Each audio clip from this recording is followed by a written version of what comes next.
Appreciate y'all joining me again. We're going to do collard greens today. You can see them back there in the back.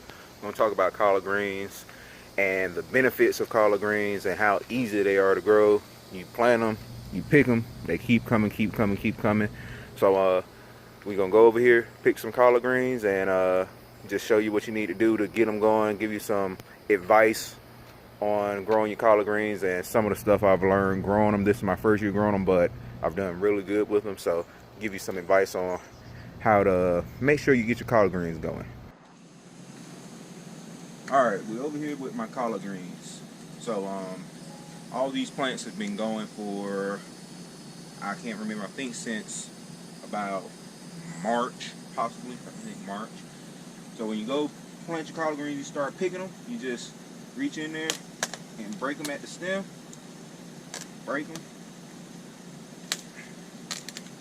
And some of these have holes in them because I haven't been able to actually keep all the little grasshoppers and all that good stuff off of them. And some have turned yellowish brown like this because I planted them too close and I didn't think they were going to get this big. So that's a learning point. Don't plant them so close so this doesn't happen. And you can just go around, go around the base of the plants and pick what you want. Like this one, bugs have been chewing on it, but we'll let that be. And you just go around each plant and pick them.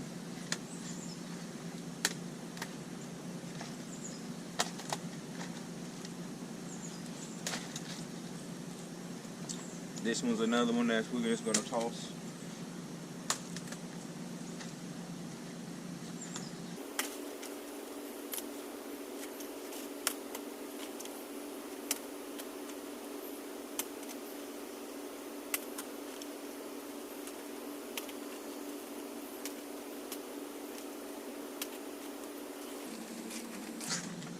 And just in that little bit of time, we got this much collard greens, and there's 6 plants right here.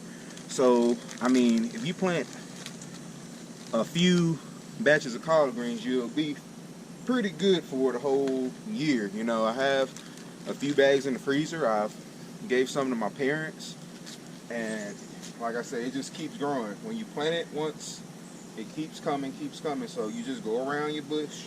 Don't come in the inside and pick any of this. Just pick from the bottom of your plants, and as you pick from the bottom, it'll start producing more.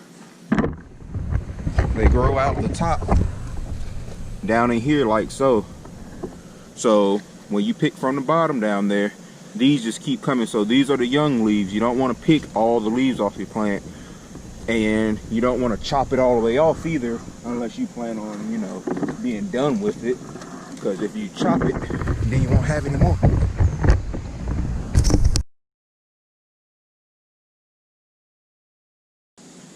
I will say the hardest part about this is keeping bugs off of it, because everything loves leafy greens, slugs, freaking grasshoppers, everything wants to eat on them. So I mean, it is considered a superfood in humans, so everything wants to eat them. That's the only hard part. Once you get them going, they're fairly easy to keep growing. Alright, so picked all these collard greens. All the white stuff is some pesticide that I try to use to keep the bugs off of it. Doesn't work. It works, but it's been raining so much, so I have little holes in my collard greens. So, but the holes aren't going to harm anything. You still eat them. It's just holes in the leaves. When you go to the grocery store, they have holes in the leaves also. But this is just off of those 6 plants I have. This is plenty, and like you see over there, still plenty more on there. So when you start growing your collard greens, all I did was you plant them before it gets really hot. Do not plant them when it's hot, because it's going to scorch. You're going to burn the transplants, and then it's not going to grow at all. So some of the benefits is, you know, in the South, everybody, not going to say everybody, but most people eat collard greens. It's like a southern staple. It's considered a superfood. It's high in vitamin A, calcium, vitamin K, fiber, and most people, you know, they cook them down to, or some people fry them, and whatever you want to do with them. But they're good superfood, and they keep producing. All you have to do is pick from the bottom.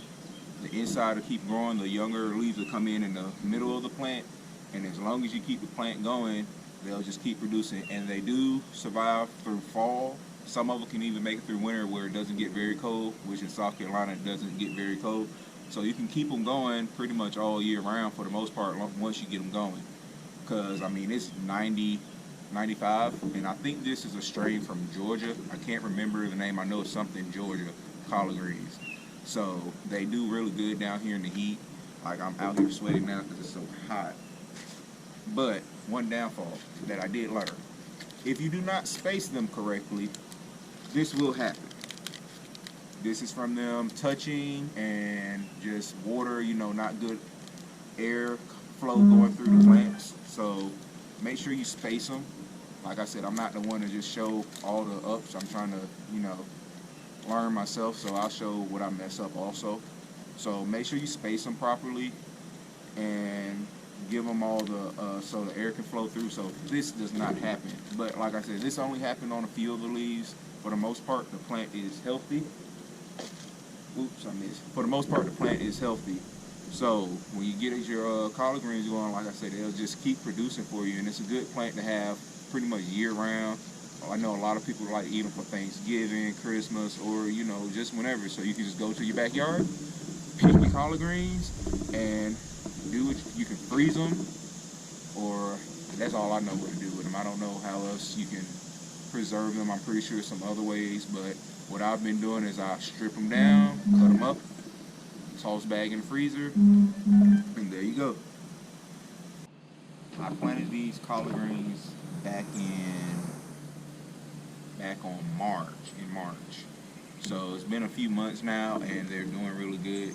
And the only thing I've done is put the fish mix that I put on everything pretty much.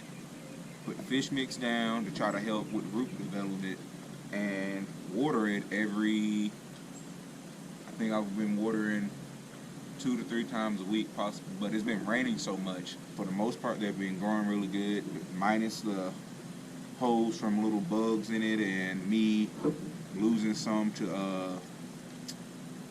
from not spacing correctly.